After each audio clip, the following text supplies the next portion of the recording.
안녕하세요. 한류 소식과 해외 반응을 소개하는 정치클래스TV입니다.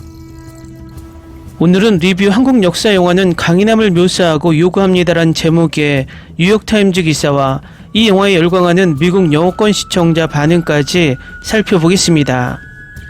우리는 황동혁 감독하면 무조건 오징어 게임을 떠오르게 됩니다. 하지만 황동혁 감독의 필모그래피를 살펴보면 오징어 게임보다 더 훌륭한 작품들이 존재합니다. 예를 들어 2011년 도가니, 2014년 수상한 그녀, 2017년 남한산성이 있습니다. 이 중에 관객수가 384만으로 가장 적지만 가장 인상 깊은 영화로 뒤늦게 인정받은 작품이 있는데 그 영화는 바로 남한산성입니다. 이 영화는 조선시대 역사 중 가장 치욕적인 역사 삼전도의 굴욕을 다루고 있어서 어쩌면 관객들이 호불호가 갈릴 수 있는 영화입니다. 어쨌든 이 영화는 2017년에서 18년 국내상을 쓸어 담으며 작품성을 인정받았는데 또 재미있는 것이 이병헌, 김윤석, 박해일, 고수, 박희순 등 쟁쟁한 배우들의 연기가 압권인데 연기상을 하나도 받지 못했다는 것입니다. 더 재미있는 것은 이 영화는 중국 입장에서 보면 청나라 만주족이 조선을 굴욕시킨 역사인데 중국 또한 만주족에게 중국 한족이 지배당한 굴욕으로 인해서 이 영화를 불편해합니다. 그런데 미국 영어권 반응에서도 나오지만 한국인들은 굴욕적인 역사도 바르게 보려 하는데 미국은 미국의 역사를 미화하려 한다는 비판이 있듯 중국인들도 이 영화를 보고 그런 감정을 표해서 재밌습니다. 어쨌든 이 영화를 극찬하는 뉴욕타임즈 리뷰 기사부터 살펴보겠습니다. 황동혁 감독의 한국 역사 서사 영화 남한산성은 1636년 악명 높은 산악 요새 포위 작전을 냉호방에 되돌아보는 작품으로 결말이 나면 관객들도 영화에 나온 신하들처럼 춥고 배고프게 될지도 모릅니다.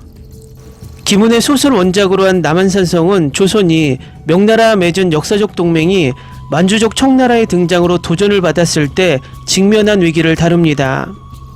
청나라가 군대를 보내 인조를 강제로 규합하려 하자 왕실의 그 측근들은 추운 산으로 후퇴합니다. 왕은 곧 겨울을 견뎌낼 물자가 부족한 요새에 자신의 백성을 무모하게 가두었다는 것을 깨닫습니다. 그는 2명의 신뢰할 수 있는 신하에게 의지합니다. 최명길은 백성들을 위해 항복할 의무가 있다고 믿고 김상원은 싸우고 싶어 합니다. 여기에 전투 장면은 인상적으로 규모가 크지만 너무 희소하게 전개됩니다. 이 영화의 3분의 2는 비참해 보이는 사람들이 조용히 끔찍한 선택에 대해 논쟁하는 장면으로 구성되어 있어 지칠 수 있습니다. 그럼에도 불구하고 이 역사적 인물들이 겪는 일에 대한 디테일한 이해를 촉진함으로써 황동혁 감독은 절망에 대한 이야기의 목적을 달성했습니다. 남한산성의 상황은 슬픈 결말을 맞이합니다. 하지만 그것은 우리 지속적인 인간 이야기의 한 장일 뿐입니다. 다음은 남한산성을 시청한 미국 영어권 시청자 반응입니다. 저에게는 이 영화가 매우 흥미로웠습니다. 하지만 어떤 사람들이 이 영화를 몹시 지루하다고 생각하는 이유를 완전히 이해할 수 있습니다. 이 영화는 전형적인 전투 영화가 아니고 알라모 전투에 대한 영화도 아니고 몇 분마다 놀라운 용맹과 전투가 펼쳐지는 전투도 아닙니다. 이 영화는 진짜 역사를 다루는 영화입니다. 저는 좋은 전투 장면을 좋아하지만 이 영화의 대부분은 실제로 토론이었고 이미 그렇지 않다면 거의 철학적이었습니다. 이 영화는 겨울에 요새에 갇힌 왕과 그의 신하들이 강력한 청나라 군들에게 둘러싸이게 합니다. 제 관점에서 보면 이 영화는 명작입니다. 이 영화는 전쟁과 전쟁에 필요한 중요한 결정에 관한 것입니다. 그것은 어떤 장군, 지휘관 또는 통치자도 해서는 안 될 전쟁의 모든 실수를 보여줍니다. 시청자는 한국 군사 역사의 중요한 에피소드에 대한 역사적 세부사항에 대한 꼼꼼한 고수를 감상할 수 있습니다. 이 영화의 대부분은 시청자를 처음부터 끝까지 사로잡고 흥미진진하게 만드는 대사입니다. 몇 개의 매우 짧은 야외 전투 장면만 있습니다. 촬영 감독이 훌륭한 기술을 포착했습니다. 사실감 덕분에 이 사람들이 화면에서 바로 튀어나온 것처럼 보입니다. 영화 제작에서 보기 드문 명작입니다. 남한산성은 전쟁 장르에서 보기 드문 영화입니다. 설명하자면 일부 전쟁 영화는 영광, 명예, 덕성 있는 힘을 애국적 의무와 종종 동일시되는 가치로 제시하는 반면 이 전쟁 영화는 군 복무에서의 공포, 혼란, 허무주의에 관한 것입니다. 정말 좋은 영화예요. 왕족이 나라를 세우거나 무너뜨리기 위한 선택을 해야 하는 모습을 보여줍니다.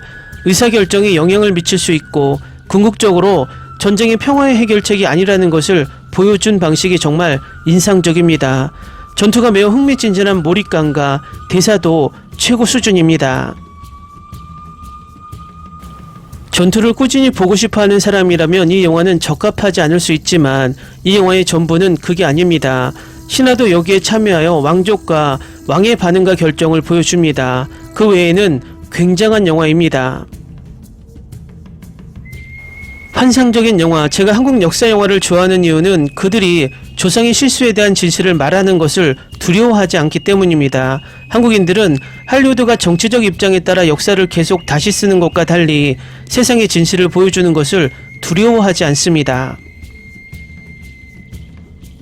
이 영화는 한국이 새로운 청제국으로부터 큰 위협을 받고 있음에도 불구하고 정부 관리들이 분열되어 서로를 비난하고 자존심과 사회적 지위를 보존하는 데 집중하고 단결하여 적을 방어하는 데 도움을 주는 것을 묘사합니다. 다른 종류의 전쟁 영화입니다. 긴 전투 장면은 없지만 전쟁의 지루함, 무의미함, 불안, 공포를 포함하여 극도로 사실적입니다. 진실에 대해 조사하게 했고 진실과 매우 가깝습니다. 무조건 보세요. 함께할 가치가 있습니다. 매우 현대적이고 신선하게 느껴지는 훌륭한 시대극, 왕의 토론, 신하들의 협의, 백성들은 인간 이하로 취급받는다. 아름답게 촬영되고 연출되었다. 이 영화는 매우 철학적이고 심오합니다. 화려한 전쟁 장면이나 살인 장면은 많지 않습니다. 놀라운 연기와 매우 자세한 각본으로 비극적인 역사를 보여줍니다. 할리우드 영화 애호가라면 이 영화가 느리다고 느낄 것입니다. 이것은 존엄성, 정직성, 자기 희생에 대한 감동적인 영화로 갈등, 잔인함, 사소한 계략, 무고한 생명의 상실이라는 캔버스에서 대조를 이룹니다. 이것은 진정한 전쟁 영화로 엄숙함이 뛰어나고 절대적인 보석입니다. 왕이 국민의 안전과 희생에 대한 싸움을 계속하려는 자존심 사이에서 갈등하는 모습을 보여주는 흥미로운 영화입니다. 훌륭한 영화입니다. 저는 한국사를 공부했고 역사를 이렇게 보여줘야 한다고 생각합니다. 제작자, 감독, 배우 여러분 잘하셨습니다. 자존심을 위해 싸우는 것이 가치가 있나요? 아니요. 겸손한 순간이 있더라도 삶은 살 가치가 있습니다. 아, 너무 슬퍼요. 야전사령관은 오지 않았어요. 근처에 적이 있다는 걸 알고 왕이 도움을 요청한 뒤에도요. 너무 슬퍼요. 정말 좋았는데 가장 감동적인 부분은 청나라 황제의 명령을 언급하며 왕이 절을 하는 장면이에요. 훌륭한 영화라고 생각합니다. 이 영화를 현실적으로 만들기 위해 출연진들이 훌륭했습니다. 좋아요. 배우들이 훌륭해요. 이 영화는 너무 과소평가됐어요. 굉장한 영화, 역사는 현실이다. 이거 진짜 너무 좋았어요. 장대하고 흥미로운 영화. 댓글 반응 잘 보셨나요? 오징어 게임, 기생충 등 넷플릭스 K-드라마나 한국 영화들이 국제적으로 성공한 이유는 우리의 현실을 외면하지 않고 그대로 보여주면서 발전하려는 모습 때문이라고 생각이 됩니다. 혹자는 이런 한국 영화 드라마가 왜 우리나라의 치부를 들춰내야 하냐라고 말할지 모르지만 진실이 없으면 역사가 아니고 소설이 되기 때문입니다. 아마도 중국과 한국의 문화적 차이를 보여주는 지점이 바로 과거의 역사를 바라보는 진실과 거짓의 사이만큼의 차이가 아닐까 생각하게 되는 영화입니다. 우리나라도 요즘 엉터리 역사 유튜버들이 난립해서 우리나라 영토가 중국에 있었다느니 역사적으로 확인도 되지 않는 주장을 하며 중국이 동북공정을 하듯이 똑같은 짓을 하는 부류가 있습니다. 설사 그것이 주장이더라도 과거에 쓰인 책 한 권으로 또는 지명이 같다는 이유로 학계에서 인정도 되지 않는 주장을 그대로 받아들여 매번 역사 영화 드라마 영상에 들어와 헛소리하지 않길 바랍니다. 그런 주장은 사회적으로 국제적으로 모두 인정받고 그것에 뒷받침되는 확실한 근거와 증거가 있어야 된다는 것입니다. 제발 역사는 전문적인 역사학자들에게 맡기고 스스로 엉터리 가짜 역사학자 유튜버들에게 현혹되지 않길 바랍니다. 예를 들어 지금 중국 대륙에 신라 백제의 고구려가 있다고 주장하는 그들의 면면을 보면 중국의 성이 몇 개인지도 모르는 자칭 중국 전문가 가짜 박사가 껴있다는 것만으로도 신빙성이 뚝 떨어집니다. 과거사에는 정식으로 기록된 정사와 구전으로 떠도는 야사로 나뉩니다. 우리나라 일부 모질이들은 중국의 삼국지를 소설이 아닌 정사로 믿는 것과 같은 바보짓을 하고 있다는 것입니다. 정치클래스TV는 한류 외신과 해외 반응을 꾸준히 쫓아가 보겠습니다. 재미있게 잘 보셨나요? 여러분의 구독, 좋아요, 댓글, 알림 설정은 컨텐츠 제작에 큰 힘이 됩니다. 그리고 항상 하시는 일마다 대박 나시고 행복하시길 바랍니다.